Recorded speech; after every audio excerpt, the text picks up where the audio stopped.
Alright, so here's how it is. Tonight, I was going to go to you know where, the. Liquor bar. Full liquor bar. Well, we didn't go to the Full Liquor Bar tonight. As much as I would love to go to the Full Liquor Bar, I didn't. I decided to stay at home and discuss with you hacking concepts again. Now that's dedication for you. In this video, alright, I'm gonna tell you the the art of potentially hacking the human using USB drives, believe it or not. And yeah, it is kind of ridiculous sounding, but you'll see where this is going. Oh. Now, although I couldn't go to the Full Liquor Bar tonight, it's come to me. That's the Glenlivet, and well, I've also got a few of these just on our first of many digression points. Let's get into this now. We've got a few drinks because we'll need that, and we've got some smokes. Yeah. Let's just go for this, yeah. With my Arenas t-shirt on. Alright, cool.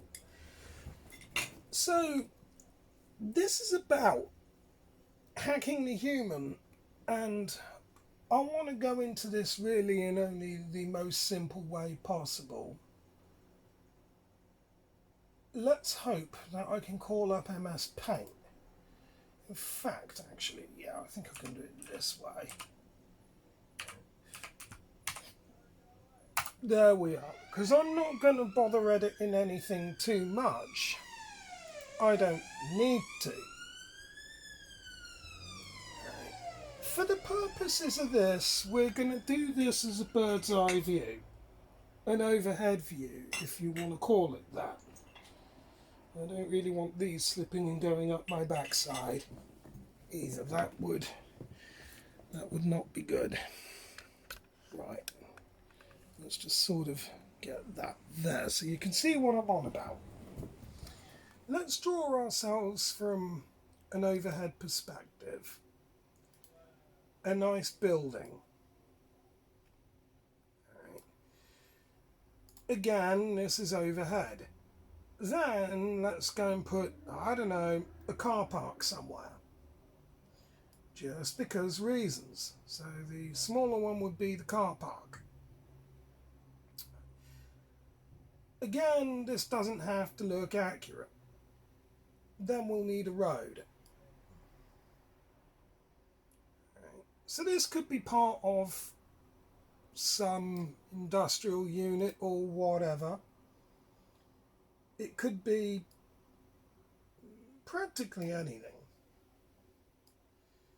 Right. There's a footpath there as well. And all car parks would also have parking lanes. Let's just say, for example, it's fairly small. Right. Let's just draw a whole bunch of lines. Alright, the person who built this clearly was under the influence, which is incredible because, yeah, most modern buildings nowadays are built by that same standard, to be honest with you. Right, what's going on inside the building doesn't matter for the purposes of this video. Alright, now what I want to do is I'm going to take a paintbrush and you'll see where I'm going with this in a really, really short order. And for this I'm going to put in red for obvious reasons. That's probably the wrong brush tool anyway. But we can make this thicker. Let's see. Yeah, that'll do. Alright, it's completely ridiculous and oversized, and you can see where we're at. Alright. So, over here we've got our mock car park. And now here we've got our target building. Here's our footpath to our building and the driveway to our car park. Doesn't matter the fact that the car park and the main building are not interconnected. It could be. This is an aerial view in probably just about the most crude way possible. Now, here's what we're going to do. I'm going to drop a red circle there. Why is that not gone? Is that not gonna go? No, it's not gonna go. Why are you not gonna? Alright, okay, well it's doing that. Alright. I clearly haven't worked this one through. That should have. Alright. What the hell am I doing? I don't normally use paint for anything. This is completely ridiculous. That hasn't. Is that going to? Oh God. Alright. And this is not gonna. This isn't gonna go very well. Oh no, that's gonna be a fill tool, isn't it? Alright, great. So, do I do this? As you can tell, I don't normally use paint. Right. Let's try that. Well, okay, we'll have to do it crude. So there's one. Where else are we going to drop another one? Strategically. Probably near some fire escape somewhere. There'll probably be one of those around the back of a building. That'll be another one. Somewhere on the road, actually. So somewhere down here we'll drop a third. Right on the corner of the car park. We could drop a fourth one there. Somewhere in between the car park and the building. And another one. Well, that's a massive one. I might even leave a handful of them in there. You don't know what those red things are I've drawn. Well, I'm about to explain. I go into my magic folder. This is what's kind of worrying.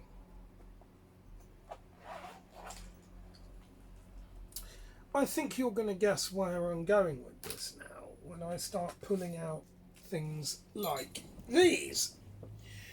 Now, using the sand discs would be a really, really bad option because of how expensive they are. I think you can see where this idea is going.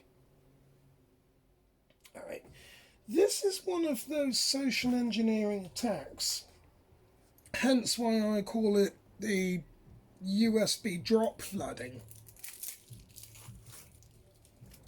Because you're dropping USB drives, you could call it drop stick flooding, whatever name you want. The idea being is around the perimeter of that building, you want to drop malware or malicious software infected USB drives. This is quite nasty for a number of reasons, which now we're going to get into, because this has been quite long already, so let's just go for it. Right. This is an evil hack because it relies on a few things, and it's really easy to fall victim of it. The first thing here is the fact it relies on the gullibility of the person who sees these lying on the floor, because they'll be inclined to pick it up, because the majority of people will know what one is. Now, what they'll do is they'll be inclined to take that into the main building and hand it into reception to see if anybody's lost one. But there's no markings on it, so how are you going to know? I think you can see where the concept of this is going straight away. The idea being here is that somebody, and this is the second element of it, somebody in the attempt of do-gooding is going to want to find out to satisfy their curiosity. So they'll plug it into a computer, won't they? And there's your problem. Alright. So it's relying on somebody's honesty, it's preying on curiosity, and people's gullibility. And the reason is, I might want to infect a terminal. Let's draw one of these in now, using some funny shape if I can do that. Let's put in a totally amazing star. Let's put in a purple star. I might want to affect that terminal there. But the problem is I can't get to it. Because, for a number of reasons, I might not even be necessarily allowed into the building. That could be one reason. But something even more important might be evident there. That might be sealed off in another room, for which I also can't get to. But here's the funny thing. Within this building, you're going to have various other rooms and departments. And as you well know, whenever there's a department or room within a building, they're probably going to have computers in it. Here's the funny thing. Any one of these malware-infected drives only need to be plugged in at that point to a machine that is within the boundaries or within inside the scope of that building. And I'll explain why. And that comes down to how the telephone line works as well. Because it wouldn't be, should we say, often possible to hack in from an outside line. Let's draw the phone line in say, I don't know, let's go green. Well, that's gone wrong anyway. Okay, let's turn that to black. Get out of that and draw the phone line in green. Alright, so the phone line could come in, say, here. Which that's wrong because we need a line. Hence why it's a phone line. So the phone line would often go outside. There we are. Somewhere under the road. There'd be a green box there, but those are often alarmed, and that would run all the way back to service provider. But behind that, you're going to have a modem router, which is often firewalled. Now you see the inherent problem. Let's draw the firewall in orange, because that's a good colour for fire. And let's have that as another star, which would be here in this corner, which is inherently attached to the phone line. If I wanted to hack into the building from the outside, there's really at this point only two ways I can do this. Via that phone line, would be via infected email or a direct telephone line injection attack on the line itself. I potentially, if it was a call centre, could dial in and try and get somebody to open up an outbound connection and bypass that modem router. But that's not always going to happen, and you might have IT services and consultants within the building that would catch on to that. Now what we need to do is draw our necessary segment layers in, let's just say in blue. We need a straight line here to connect everything together. Well, predominantly we're going from the server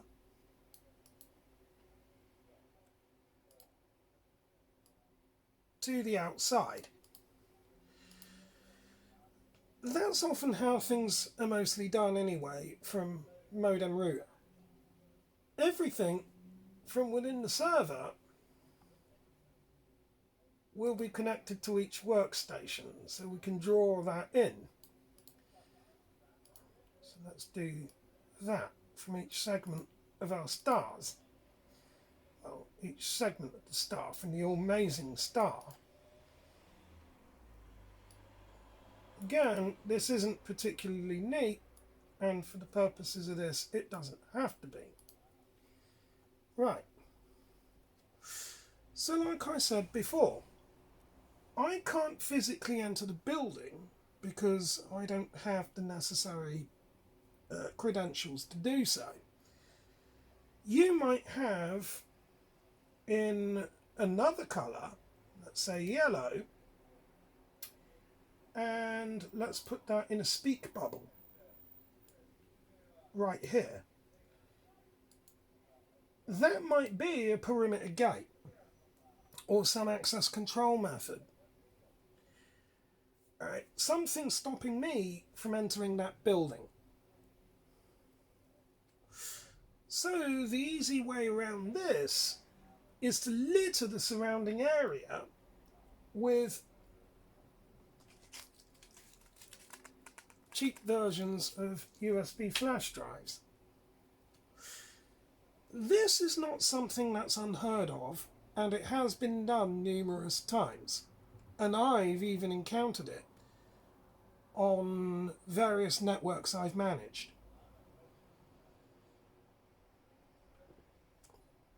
Doesn't have to be a USB drive though. It could be anything from a rogue mobile phone to a floppy disk or even a CD-ROM. That's just casually, conveniently left somewhere where it's easy to find. The goal is, if you, let's just say you for example, have access to any one of these zones, you're going to take that USB drive in and plug it into any one of those workstations. You know where this is going. Now, this comes into the concept of bad USB. What you have is a set of preset script that's written onto a flash drive, which is fairly easy to do. You can custom script that. When you plug it into a computer and you try to run it, you might get a document that appears and you try and open that document. It might say read me, or it might say this drive belongs to, and you go and open that document and you open up, I don't know, a PDF file. And now I covered this in a previous video. If you look at testing knowledge, you can find that testing knowledge of viruses. Now you can start to see how such an attack would work and why it's so lethal. So what you've done is, at any one of these points, you pick up one of these flash drives, plug it into a terminal, and now that terminal is compromised. But it's more than that, all right? Because it's compromised not from the terminal as such, although it can be, it's done via the server. It'll have a preset script running on it that'll allow the server an outside connection. So we're going to need a separate color for our hacker. Let's go with taupe color. We got some taupe. Essentially, oh no, that's a speech bubble. Right. So we'll need another straight line, essentially going through our modem router, allowing a firewall exception to be opened up, which would then go down the phone line. From that point, it doesn't matter where the phone line goes, because that's, well, it does, because it's still going to have to go via local exchange. I'll go into that one at a later date, but essentially that building, for all intents and purposes, is connected to the internet in the outside world. Providing I know the inbound parameters, such as the port that it's listening in on, and an IP address that can be established fairly easily, then potentially I've now just got a back door in. It's a backdoor intrusion in the sense that I've circumvented all of the normal workings to gain access to an internal network. Right. What I would do is, when I pre-script my malware, my malicious software, I would have a listening port, and for which there is well over 50, is it 52 or 56,000 of them. Alright, you've got TCP over IP, UDP. TCP over IP is how the internet fundamentally works. Certain ports you need open to the outside world in order to do anything. Port 80 and 8080 are just two of many ones you need. The more ports you shut down, essentially the less services you can use. The whole goal of this turd, in short, is to have some software pre-scripted on here that is going to give me the ability to open up ports that otherwise wouldn't normally be allowed. Now, this is really simply put, because there's a lot of things here that have to be gone into. A lot of things. But I'm only just highlighting the dangers and the possibilities of it. That yes, it can be done. And since the early 2000s, and even before, a whole bunch of this stuff has happened. Like I said earlier on, I've seen many flavours of this. When I was doing server management and network management for 3 separate companies, I intercepted is the word that we're looking for. I mean, at least a dozen, maybe 2 dozen types of it. And the worst thing is, it looks innocent enough. It looks innocent enough. And the worst thing is, as well, it doesn't even just have to be a business. It could be your house. If that was your house and that's the various rooms, it could be as simple as somebody leaving a CD outside your house entitled with music, or even a defective mobile phone, for which malware infected mobile phones, well, yeah, it's not just possible, it's relatively easy to do, and such devices, even on our supposedly iPhone, are easy to come across. I'll discuss in another video the whole notion of fake iPhones as well. You know, where you could have such a device like a potentially fake iPhone,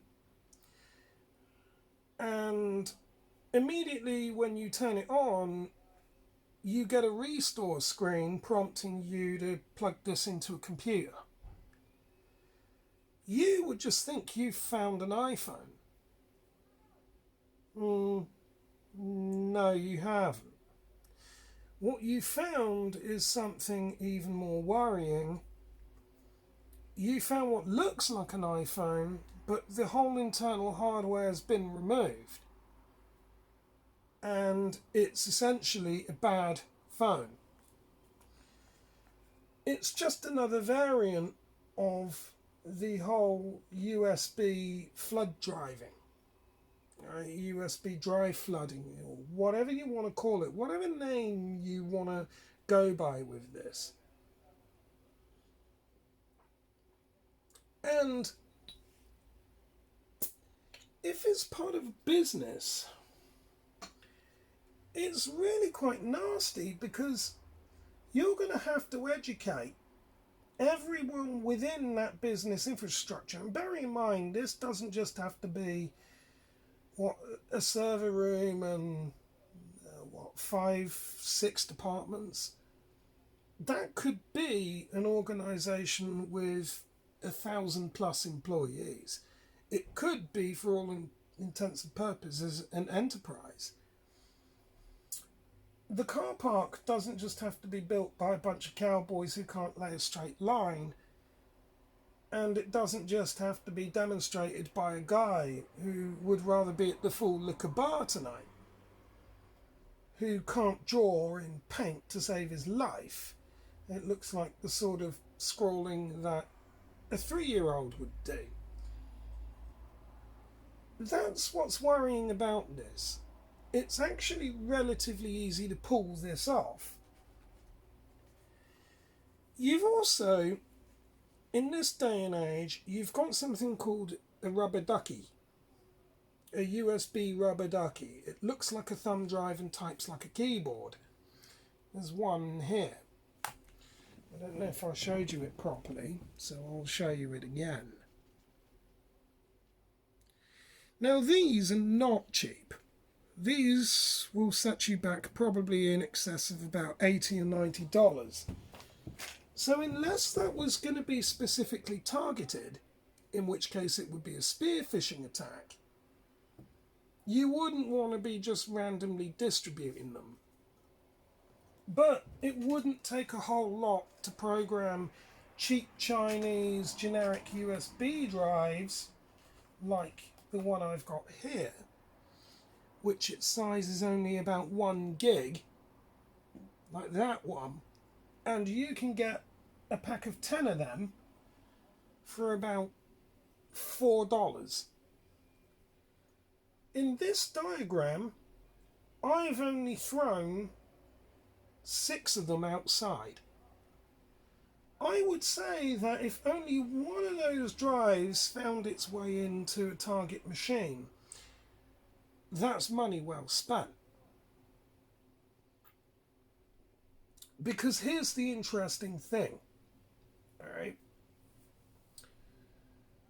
The person who does this, the hacker who does it, and let's just say then our hacker is, I don't know, what picture shall we give him?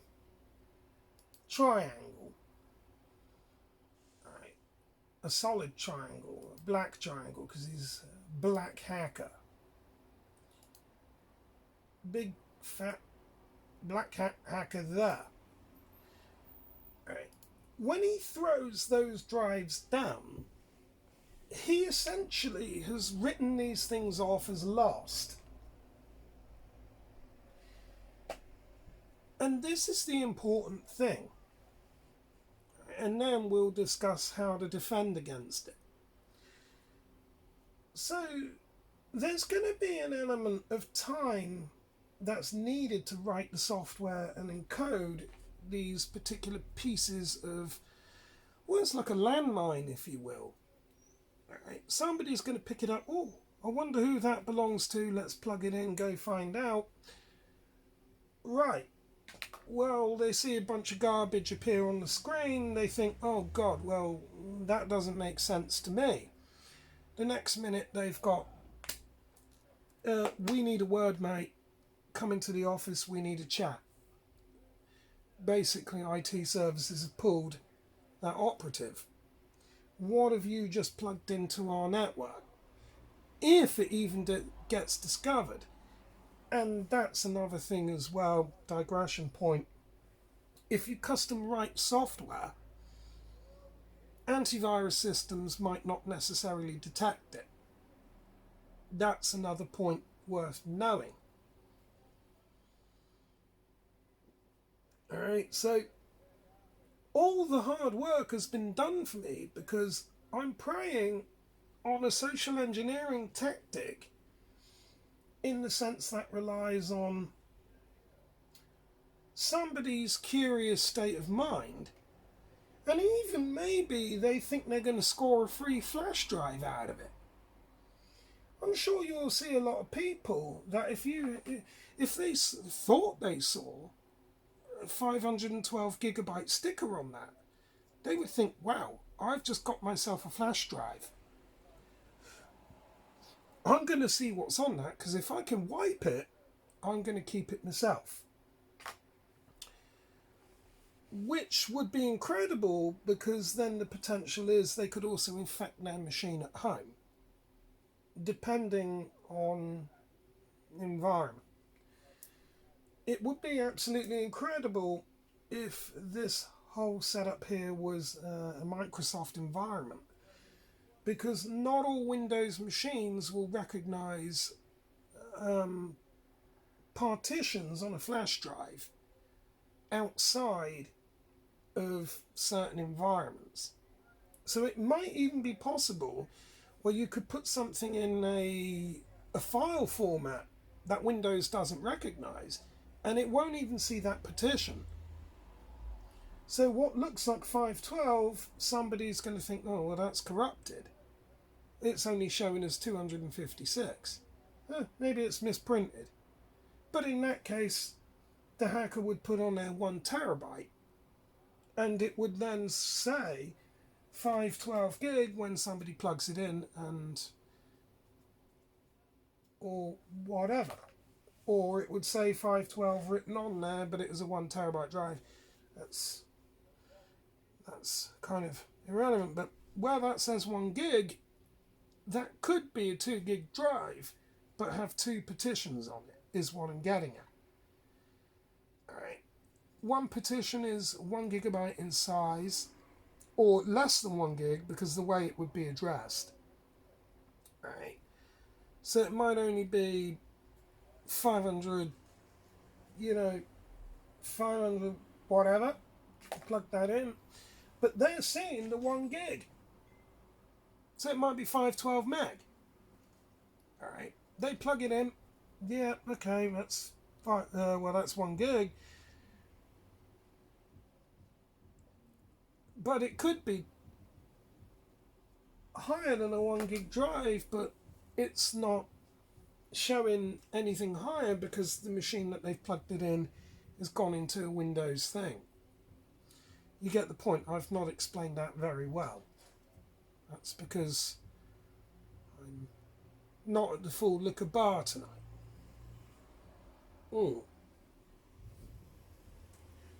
So, with all this being said, there's a reason why these things would dumped at these specific locations. And there's a reason why I selected these places, because that's the most common place that somebody is going to drop something. Right. When you leave a building, if you had to leave in an emergency, that's why I put one out the back. Right. So I dropped a flash drive outside the rear of the property because anyone frequenting near a fire exit might drop something in a panic. Right. In between the car park and the building, that might well be a thoroughfare. It's easy for somebody who's digging around in a pocket or a handbag or something to and from a building to slip something out their pocket and drop it on the floor. Easy mistake to make. Similarly, from the car park to the main road, and if they got out of a car from a taxi or something, similarly from the main road to the front of the building and the other side, you would systematically flood the area even more so for every access point there is physically to the building. That's the whole idea. So if there was, I don't know, a ladder going up to an upper floor for a fire escape, you would leave one there. Now, if you've got reason to believe that they were going to be there for an extended amount of time, in this case, you could just simply put it into another box, put it into a wallet or something like that, or even just leave them in a plastic wrapping and leave it there with the company name on it, or with the person's name if you knew someone was there. And it's almost certainly going to find its way in. Right. There's so many variations of this. So, how do we safeguard against it? Right. And that's the important thing here. How do we safeguard against that? In the case of something like a rogue phone, we'll say that it's a rogue iPhone, right, that would be in itself fairly easy to spot. If it was a rogue, this one isn't, but it would be actually easy, because if it was, let's just say it was, for the purposes of the video, you would turn the device in and say that you found it. And it would be simply this. It would be opened. The device in itself would then be opened and examined. And anything that doesn't look like that is going to flag up. Right. No, I've just lost the home. Oh no, the home button is still there. Don't want that falling out. So, anything that looked out of place with a physical device like that would get flagged. But the key here is who you turn it to. Company procedures, and certainly with GDPR in the way it is, would mean that the yellow circle here would be your point of reference in that case. Now, it doesn't also, by the way, just as another digression point, it doesn't even have to be a phone. It could be something that looks like a SIM card as well. It can come in any way, shape or form, but we used USB flash drives for the purpose of flash flooding as an example. But whatever, it doesn't really matter. Whatever the method, whatever the device. Here's how you defend against it, as said. In most instances, many businesses would have a single point of lost property or lost infrastructure, or lost infrastructure related items. From that point on, yellow circle here would have an area. Let's just draw this in yellow as a sandbox. Let's draw this in here. That yellow area I've just drawn in, if you can see it, I think you can, is exactly that. It's a sandboxed area. And this is something that I've recommended to people, businesses and companies the world over for this very reason. You'll notice something with that yellow box. It doesn't have any connections to and from it. And this is the reason why. Because if you find any one of these rogue devices, now let's go and delete them. Let's use the rubber tool. This is probably not going to end very well because I've been drinking somewhat. Now we got rid of one, but we need to put it inside the sandbox, and you'll see why. So let's go and hit that and put it in there. I don't need to do this for every single one of them, so let's just do it for this one. Let's assume, for the purposes of the exercise, the rest weren't found, either because they subsequently weren't discovered, or they were ignored, or they were just swept away or thrown away, as the case may be. But 2 got found and brought into the company. You'll notice that those 2 drives are now inside the sandbox, right? All of the information and suspected malicious software on those drives is now in a safe, sanitized location. By this, I mean a computer that's not connected to anything. It's essentially in a locked room with only 2 or 3 people that have the keys for that room. I would be one of them.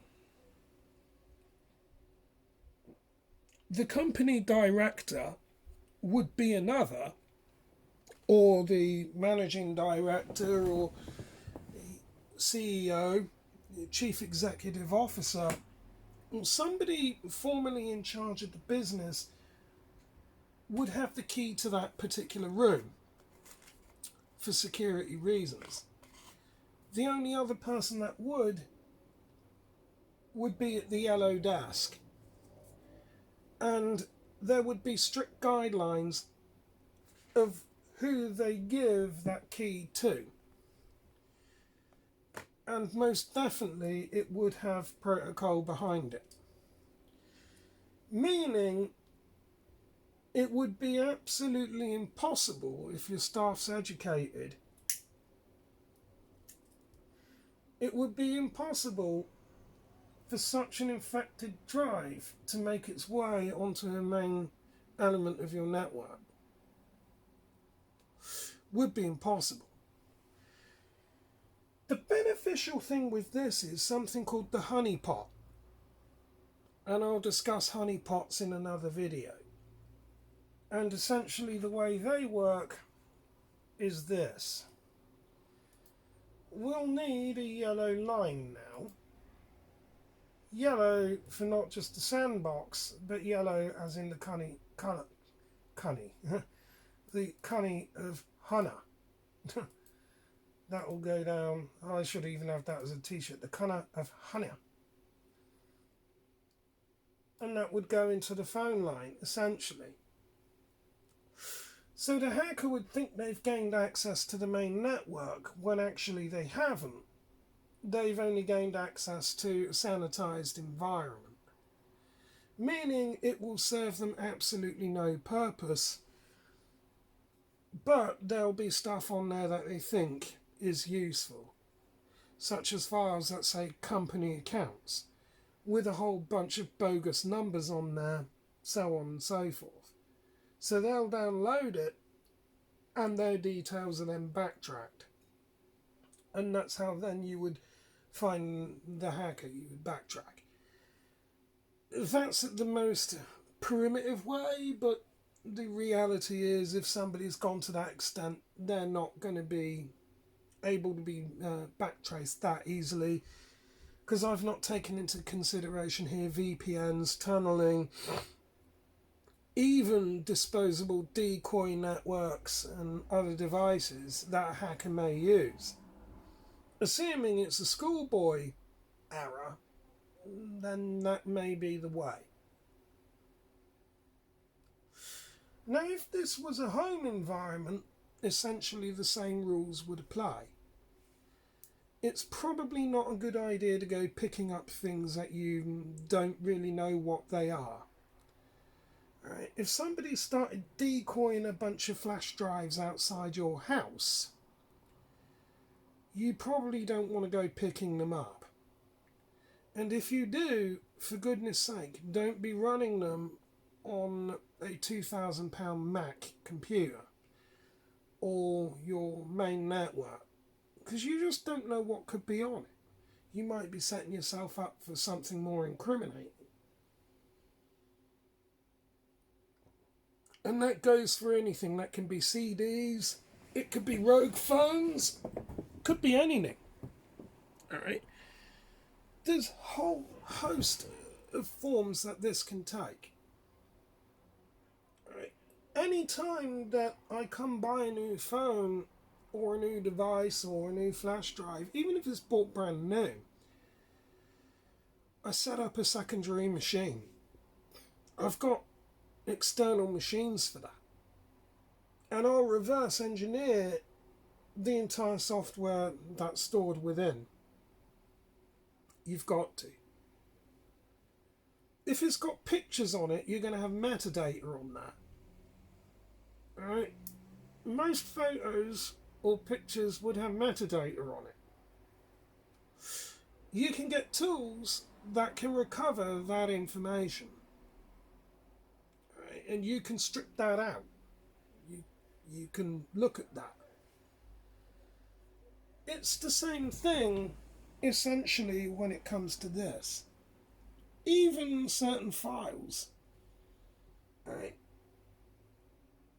Adobe documents, even PDF and Word documents to a degree will have unique metadata signatures that backtrack to a particular machine they've come from.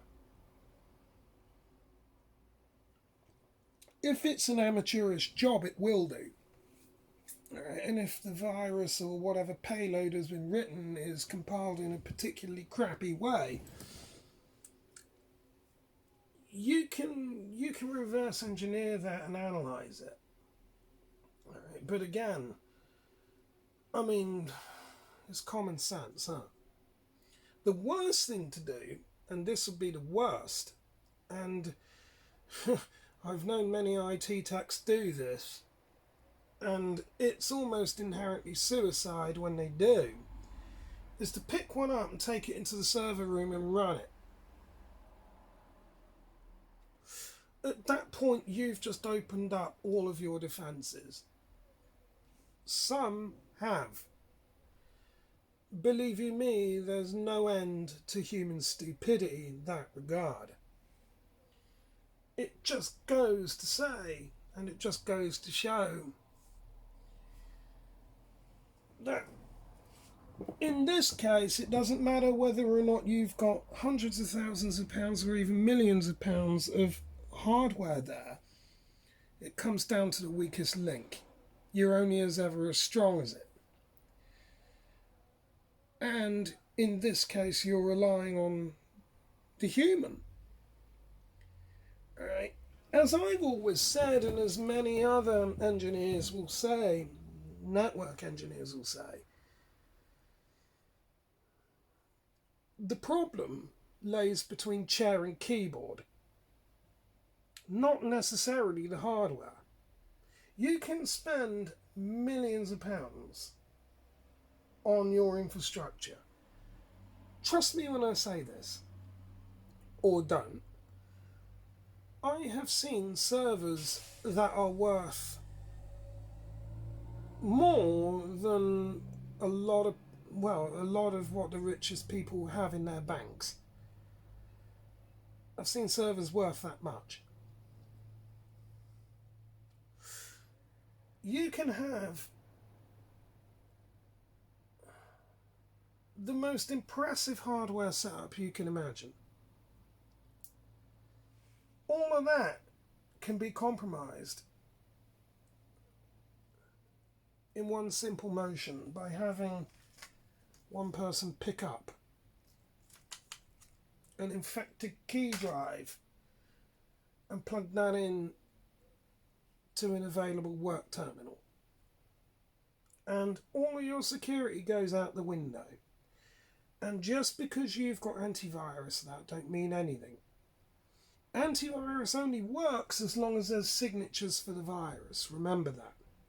If it's custom built, and I'll go into Stuxnet as well at some point, if it's custom built and pre-scripted specifically for that environment, antivirus won't pick it up.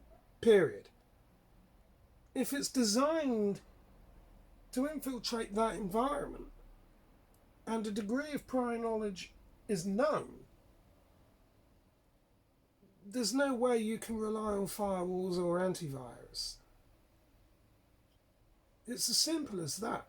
If you're using off-the-shelf components, you're asking for trouble.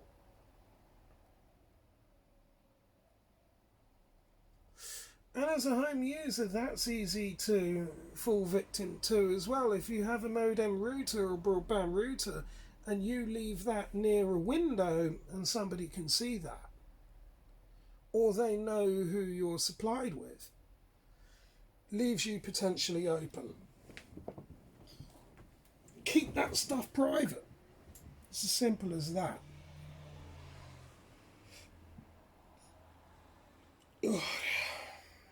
And I need to get off. Right. I need to get off. I need to go eat. And I need to have my drink and get on with probably the next video. But until the next time, take on board what I said. And don't be picking up things you don't know what they are.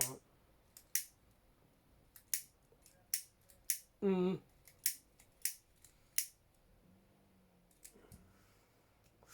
just be mindful of what's out there. Funny old world. And yeah, I obviously can't draw. Till then, stay cool, much love.